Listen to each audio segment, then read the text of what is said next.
Hi guys, welcome back to my YouTube channel. For today's video guys, ayan guys, magluluto tayo ng tininlag guys na pata ng baboy. So ayan, hindi ko alam sa Tagalog kung ano yung tininlag, basta yun. Bali sasabawan siya guys, ayan.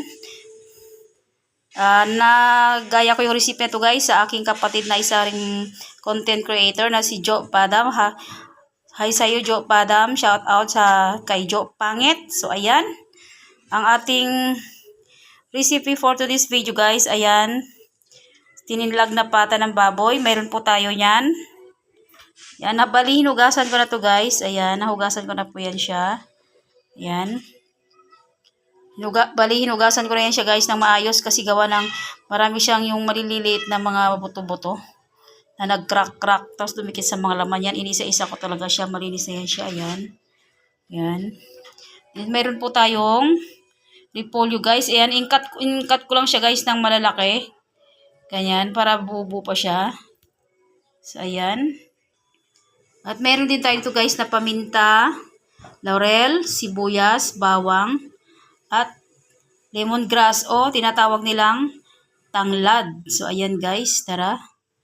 Lutuin muna natin guys sa kusina guys. So, ayan ang ating ulam for today's video guys. Ito So, ayan guys, bali dito ko na niluto sa pressure cooker kasi medyo may katagalan magpalambot ng pata ng baboy. So, ayan, konting mantika lang siya. Pangit naman pag sobrang dami. So, ayan, painitin lang natin mantika guys bago natin igisa ang sibuyas at bawang. So, ayan guys, gisa ko na ang ating sibuyas at bawang. Ayan. Ipa-aroma lang natin guys bago natin ilalagay ang ating pata ng baboy. So, ayan.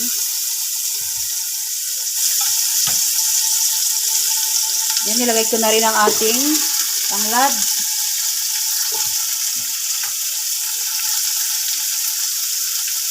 O tinatawag nilang lemongrass. Ayan. Mekos-mekos lang natin guys. Ayan. Hanggang sa mag-aroma ang ating mga sibuyas, bawang at tanglad. So ayan. Hindi natin ilagay guys yung ating baboy.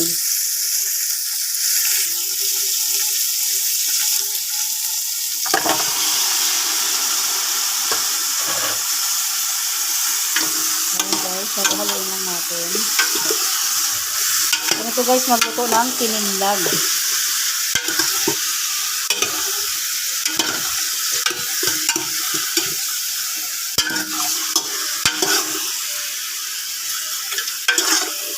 Ayan, bali papaksiwin natin to guys. Bago natin siya lalagyan ng sabaw guys, papaksiwin muna natin. So, ayan. Brownish muna natin yung ating pata ng baboy. Dalawang powder na paminta guys. Ayan, naglagay tayo ng yung paminta sa laurel guys ang nilagay ko. Depende naman sa inyo guys kung gaano karami ang ilalagay yung paminta. Bali sa akin kasi dalawang ganito lang na tigdodos. Ayan. Pwede rin dito guys maglagay ng ang buong paminta. So wala kasi akong buong paminta kaya nakita ko ay yung powder. Tapos maglagay po tayo ng suka. So ayan. Bali paksiwin muna natin siya guys. Bago natin siya lagyan ng tubig. Tapos lalagyan natin siya ng bitchin. So ayan. Mamaya natin lalagyan ng iba pang sangkap guys. So ayan. Patuyuin lang natin guys yung suka. Bago natin lalagyan ng tubig. Bago natin siya i-pressure cooker na. Bago natin siya ipadlock kasi gawa ng timplahan pa natin ulit ito. So ayan guys. Balikan natin mamaya guys. Ayan guys. Nilagyan ko siya ng tubig. Ayan. Depende naman sa inyo guys. Kung gaano karami ang tubig ang ilalagay nyo.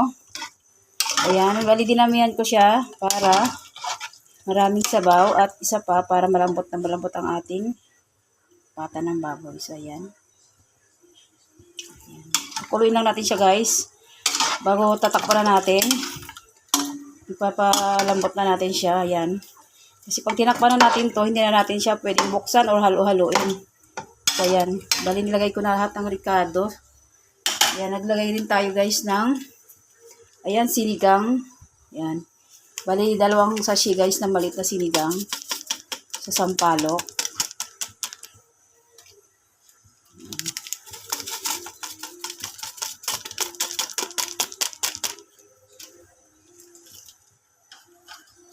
Tapos, naglagay din akong dalawang pork cubes. So, ayan. Halo-haloin lang natin. Tapos, mamaya, hindi natin pwedeng buksan-buksan. Hintay lang natin siyang kumulo bago natin siya tatakpan. At yung ating repolyo mamaya. Maglagay lang tayo ulit ng konting pangpalasa na bitchin. So, ayan. Kung gusto nyo na maasim na maasim guys, pwede naman kayo magdagdag ng maraming sinigang sa sampalok dito. Tapos suka. So ako kasi dalawang sinigang sa sampalok lang enough na yon. Tapos kaunting suka. So ayan guys, nahalo-halo na natin siya. Pwede na natin siyang takpan guys. Kasi nandiyan na ang lahat ng mga ingredients. Hintayin na natin lumambot. So, ayan guys, nilagay ko na siya sa pressure cooker. So, ayan. Kailangan lang natin siyang higpitan ng gusto kasi pag hindi mo siya hinigpitan guys, ang tubig dito lalabas. Diyan. Hindi siya dito. Hindi siya dito lalabas dito pag hindi siya masyadong mahigpit. So, ayan guys, balikan natin mamaya-maya kapag lambot na siguro mga 20 minutes guys. Depende sa inyo gusto nyo malambot. Siguro mga 20 minutes lang sa akin. So, ayan guys, balikan natin mamaya-maya kapag malambot na siya. So, ayan guys, halo-haloin natin. Tinanggal ko na guys yung takip niya. Pinasingaw ko na rin. Tignan natin kung malambot na. Ayan guys, oh. Ayan. Maya-maya guys, lagay na natin yung ating repolyo. So, ayan. Medyo may kaunting katigasan pa. Ayan, palambutin mo lang siya. Palambutin guys, bago natin ilagay yung repolyo. Balikan din guys, maya-maya kapag ilalagay na natin yung repolyo. So, ayan guys, tignan natin yung taba kung malambot na siya. Tusukin natin ang tinidor. So, ayan, malambot na siya. Pwede na natin ilagay guys yung repolyo. Ayan. Ayan guys, oh, nag-ano na siya. Nag-super lambot na.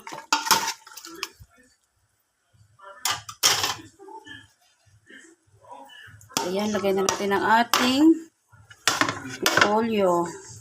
Pwede naman guys, maglagay ka dito ng pechay. So, ito kasi yung pinamili kanina ng sister ko. Repolyo. Kaya repolyo na lang ang nilagay ko. Bali, nag-request siya ng luto na ganito guys. Kaya, pinagbigyan ng hilig. Para siya'y maligalig.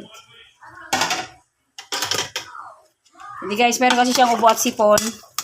So, nag-request siya ng ganitong luto. So, ayan, pinagluto ko siya. Para makahigop siya ng may init-init na sabaw.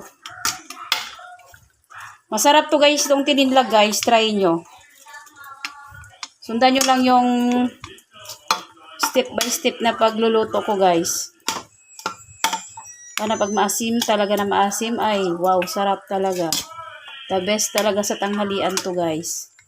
So ayan guys, balikan natin mamaya-maya kapag malambot na ang ating, ay kapag malutluto ng ating guys, repolyo. At medyo, wag natin i-overcook, medyo half cook lang para crunchy. So ayan guys, balikan natin maya-maya. So ayan guys, luto na ang ating pata ng baboy. Yan, ang ating tinidlag. So ayan, mag-plating na tayo guys. Yan.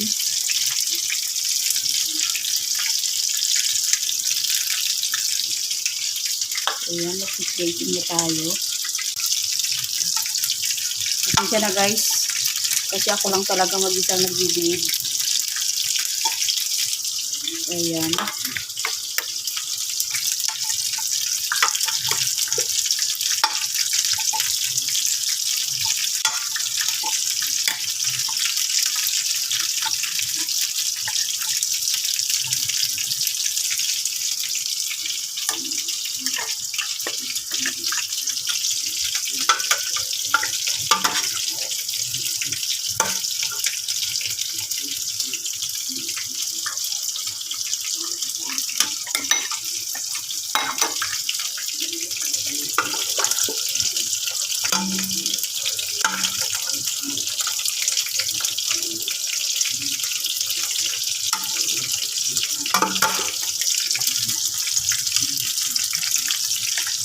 Masyadong usok guys.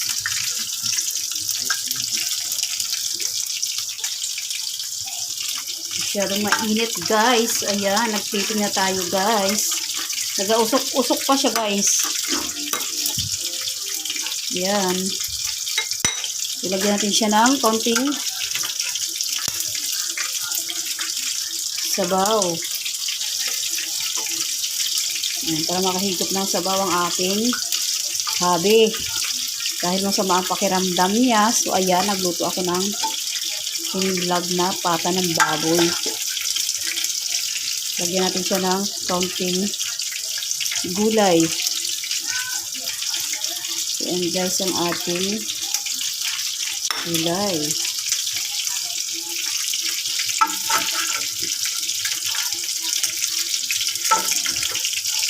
Ayan, kukuha pa tayo guys ng gulay.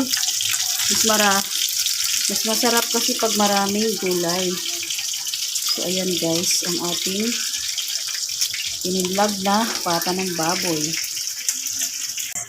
Yan, luto na ang ating pata na tinilog na baboy. So, nag-usok-usok pa guys, oh.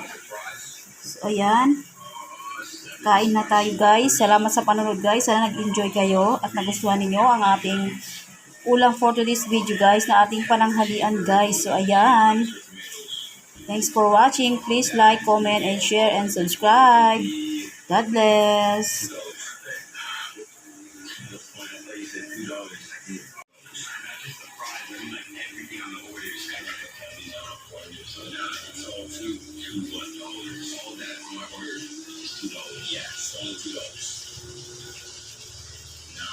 Sorry, do you know how expensive beef and chicken is? But it's not $2. You're at Burger King with the cheapest prices in all of America. Yan ang aming rice. Yan. Kakain kami. 4 kami kakain nito guys. So ayan ang aming ulam. Tinilog na pata ng baboy na may halong repolyo guys. So ayan ang aming ulam for today's video. Ang aming pananghalian guys.